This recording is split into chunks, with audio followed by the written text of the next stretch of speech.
પાલનપુરમાં ward number 1ના નગરસેવક સામે ફરિયાદ નોંધાઈ છે। નગરસેવક આશિષ પઢિયાર તેમના પિતા અને ભાઈ સામે ફરિયાદ માર્યાના આક્ષેપ કરનાર મહિલાએ ફરિયાદ નોંધાવી। રજૂઆત કરવા ગયેલી મહિલાને ધક્કો મારીને બહાર કાઢી। ગટરની રજૂઆત કરવા પહોંચેલી મહિલાને માર્યાનો આક્ષેપ। 6 મહિનાથી પરેશાન મહિલા રજૂઆત કરવા પહોંચી હતી। તો નગરસેવક આશિષ પઢિયાર સહિત તેમના પિતા અને ભાઈ સામે એક ફરિયાદ નોંધાઈ છે।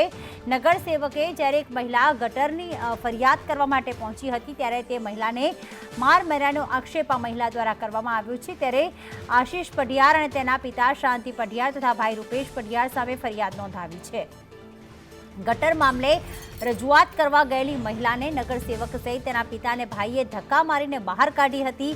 મારવાનો આક્ષેપ આ મહિલાએ કર્યો છે। નગરસેવક આશિષ પઢિયાર તેના ભાઈ અને તેના પિતા સામે ફરિયાદ। પાલનપુર નગરપાલિકામાં પાણી પુરવઠા વિભાગના તેઓ ચેરમેન છે।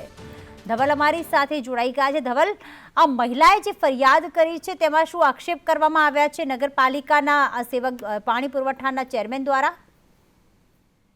જી પ્રીતિ, ચોક્કસથી વાત કરવામાં આવે તો બનાસકાંઠા જિલ્લાના મુખ્ય મથક પાલનપુર નગરપાલિકા વોર્ડ નંબર 1ના નગરસેવક આશિષ પઢિયારે દાદાગીરી કર્યાના આક્ષેપો છે તે ઉઠવા પામ્યા છે। મહત્વની વાત છે કે વોર્ડ નંબર 1 વિસ્તારમાં જે રહેતી એક મહિલા છે તે મહિલા પોતાના વિસ્તારની મહિલાઓ સાથે સ્થાનિક નગરસેવકને ગટર મામલે રજૂઆત કરવા પહોંચી હતી। જો કે તે સમયે સ્થાનિક નગરસેવકે દાદાગીરી કરીને મહિલાને મારી તેને બહાર કાઢી દીધા હોવાના આક્ષેપો છે તે મહિલા દ્વારા કરવામાં આવ્યા હતા।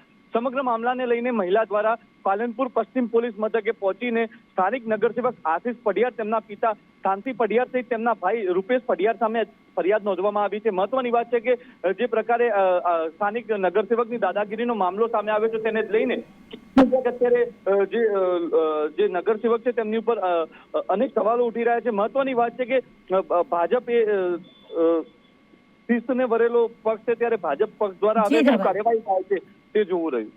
આભાર તમામ વિગતો માટે।